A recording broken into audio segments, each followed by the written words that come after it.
Hey there. So we're doing this a little bit differently this week. Here is a recording to see your level one workshop, Strength Train Your Brain. It's about self-control. So we won't have a recording in the Facilitator forum this week. This is the recording you will receive to be able to learn a little bit more about this workshop, and I'll factor in some of the things people brought in the forum yesterday. So to start with, I want to talk about how this fits into our overall program. We are currently in our character pillar. We try to teach students different things about learning how to build strong character. So, what is strong character? It can mean a variety of things, but last week we started diving into it by talking about values and core values. So, here we started talking about identifying by looking at people you really admire and really respect, seeing what values and what character traits and qualities they have, and seeing what you as an individual really value the most, and getting an idea of listing those out just by seeing the world around you. We also talked about how leadership takes different shapes and sizes, but again, relating this all back to values and traits. So last week was really broad. It was about people discovering and realizing and putting names to the values and the character traits that they really admire and appreciate. And this week, we're talking about a specific trait. So we're talking about self-control. Self-control, there's a couple reasons we talk about it here. One is because it's a really, really good hallmark of people who end up being very successful. Self-control is a big attribute they tend to have. It is seen as something that is in line with people who are successful adults. And finally, it is related to self-esteem as well. And level two really dives into that. We're not going to worry about it so much here, but we're going to talk about self-control really in two major areas. We're going to talk about it from the perspective of habits, habit formation, ways to work on building this. And then the other part of it, we're going to talk about emotional self-control as well. So realizing that one of the biggest things that can come in the way of our self-control over what we do is the emotional charge that we might have at any moment in time that can really break down self-control. So that self-control in terms of action, it's really going to start in the brain and learning how to control those reactions to things as they come. So that's what this class is about. We're going to go through, last week we covered those leadership traits. Now we've got these learning objectives, which I spoke about. So here we start with self-control as it relates to values. So again, we're tying into last week about values and about leadership traits. And here we're talking about how essentially what a person needs to have is a stronger identity than a desire for instant gratification. So if they know who they want to be or what they want to be and how they want to go through life, by knowing those things and having those values and that identity, they are able to better demonstrate self-control because they have a bigger cause. They have a why behind their actions rather than just letting their actions be controlled or mastered by the emotions and desires they have at any moment in time. So again, one of the big things that can contribute to self-control is taking a step back to realize, who do I want to be and what would my behaviors look like if I lined up with that identity that I want to have or that I do identify with having. So that's what drives that initial part of self-control. And here we start talking about, well, how do you strengthen it then? So number one, we talked about knowing who you want to be, having those values. And then here, one way to strengthen it is really to visualize your future. And when you know those values you have and how you want to act, making those little small promises to yourself that help guide into that identity. So if you're able to not just make the small promises, but more importantly, keep those small promises, so that you're building that self-trust that you know, oh yeah, I can do this, and the confidence in your ability to do it. Starting small is often a great way to start. My example here for myself is that when I first wanted to start getting into working out, I was super unmotivated. I did not want to go to the gym. I did not want to work out. I did not have fun doing it. And the requirement I set for myself is I just have to go to the gym for 5 minutes. I have to get inside and be inside, and then my clock can start ticking, and 5 minutes later, I can leave. I didn't make it a requirement that I do anything at the gym, just that I show up. And this was actually a really big help for me because the amount of time it took to drive there, get out, get into the gym, I was taking out that I guess, kind of that bigger monster or that issue of like, oh, working out is so painful and so difficult, and instead replacing it with something much, much easier, which is just driving and getting there. Once I was there, it was fairly easy to be like, well, I'm here for 5 minutes or I'm here for 10 minutes. Might as well walk on the treadmill during that time. So I started with really low stakes and built from there. But because I was able to start with those low stakes, I was able to build this habit and, most importantly, build that self-trust and confidence that I could do it. So that self-control, for me, it was like an easy way in to end up being able to do even more over time because I could see the results of and like the confidence that I was building from it. So here you go into workbook question 1. If you're already the kind of person who always follows through, what's one habit that would reflect that identity? So here is a little bit of a different twist on what we just talked about. So we talked about values, we talked about the little promises you can keep with yourself, and that's a little bit in that line of habits that might help reflect that identity. But there are certain things I can think of that jump out to me from this. The number one thing I can think of, I always admire people who are so good at text messaging and responding back really quickly, because for me, it's something I definitely struggle with. I don't always have my phone with me.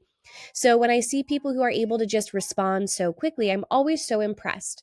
And that's one thing of people who just say like, well, if it comes in front of me, I deal with it right away. Same with their inbox, same with chores, same with anything comes up. That idea of I deal with something as it comes up is a habit I see in the people who are really good at following through, because that it doesn't pile up and become too big of an obstacle. So for me, that's where I kind of go with this workbook question, but each person has a different answer and take on it. Here we go into self-control gets stronger with reps. Just like everything else we talk about in Youth Champions, consistent practice, everyday choices, making these everyday efforts really help to create more and more self-control. Again, this is going to relate back to those tiny little promises that you can make to yourself and then see build over time. So again, talking about how this becomes stronger with reps, and here's some different ways to rep it. So one is to repeat small actions, like we talked about before, keeping those small promises. We will talk more about habit formation and all that kind of stuff next semester, but for now, repeating small actions, creating small actions that stick, helps you be able to build that confidence. Choosing discomfort, just like working out, you can't stay at 5-pound weights forever and expect to improve. You stay at that until you can push a little bit further, and then you should be uncomfortable when you go to the next level or the next amount of reps or whatever it is. It should be a little bit pushing you into discomfort. So that's the same thing here. Self-control gets stronger if you push a little more into discomfort. Then use if-then plans to stay on track. So if-then plans, that's the same thing as like an automation that you might have on a laptop. So for example, on my email, if something comes in and it says invoice in the subject line, if an email includes the word invoice in a subject line, then forward to accounting.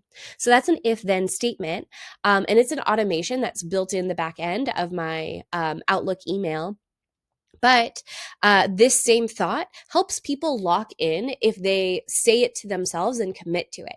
They know, for example, if it is 6:30 p.m. on a Wednesday, I call grandma. Or if it is 6:30 p.m. on a Wednesday, then I go to the gym. Or if it is 6:30 p.m. on a Wednesday, then I study for my calculus test. Whatever it may be, it helps to lock in with a pre-designed commitment that just says, this is the way things are. So if this is what's happening, then this is what I do. And that kind of mindset can help people build self-control as well. The next slide is going to go into a workbook question. What small challenge you tend to avoid? What would it look like to use that moment to build your self-control? Not to impress others, but to build yourself.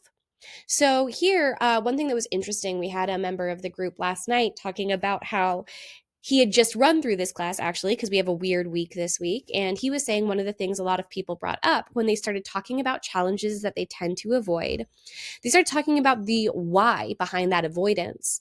And for a lot of people, the why behind the avoidance is some kind of emotion or feeling. So maybe it's anxiety or worry or anger or fear, something that prevents somebody from moving forward. And so this is really interesting because that's going to tie immediately into our last key point here. But what would it look like to use that moment to build your self control?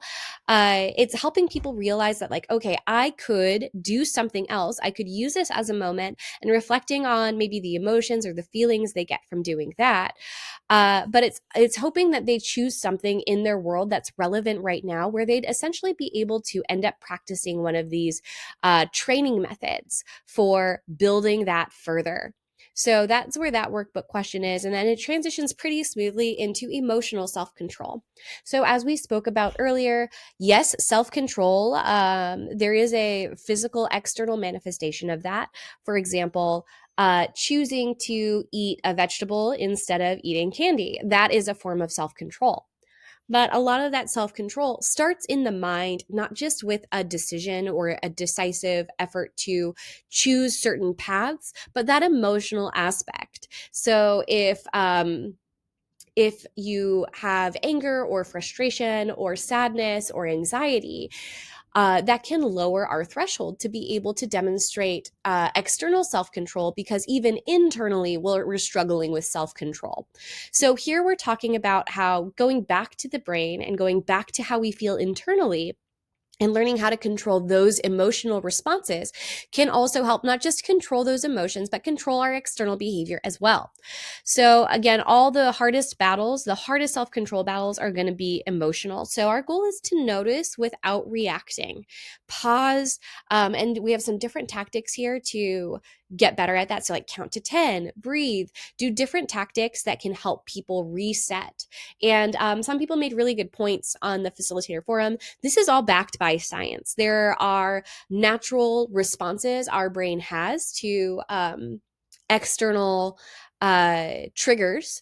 And when those happen, it can do things like trigger fight or flight, or trigger different responses that might be more emotionally charged. That's how humans are built. And that's good. And that's okay. It protects us from things. We should have a fight or flight response. But when it's not the kind of response we want, we need to take a step back to try to reset that part that triggers that fight or flight. So that's what the purpose is here, is to learn some tactics to reset. So here we're going to talk a little more about square breathing. On the next slide, we talk about defining square breathing. You inhale for 4 seconds through your nose, hold for 4 seconds, and then exhale for 4 seconds through your mouth, and then hold again for 4 seconds.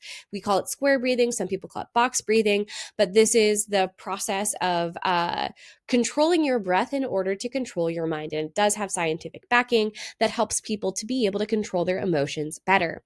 One thing someone did last year with this portion is they actually had a student from the workshop end up explaining this, or kind of leading it even, and leading the class through a moment of square breathing.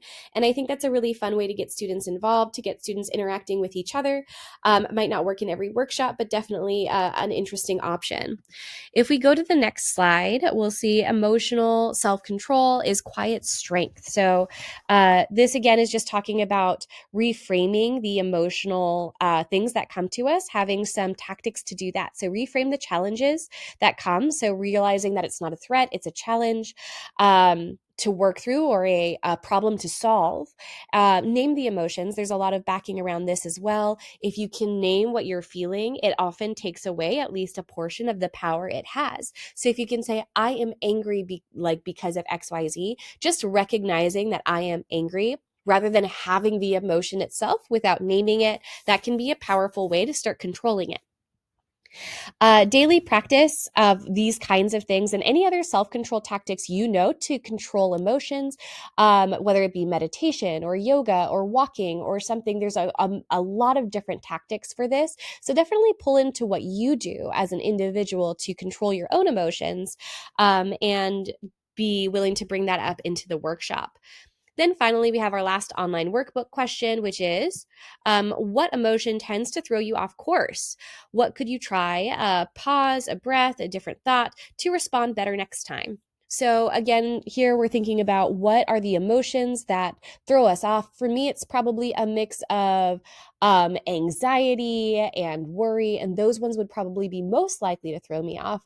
And especially if I can think about going into meetings or having a deadline or having a big event and feeling like, wow, I really hope it all goes well. But if my anxiety is really high, that creates an unpleasant experience for me. Even if I can continue to demonstrate external self-control, it's not pleasurable. So I think that it's definitely good to name those emotions and figure out what can I do in that moment to respond better.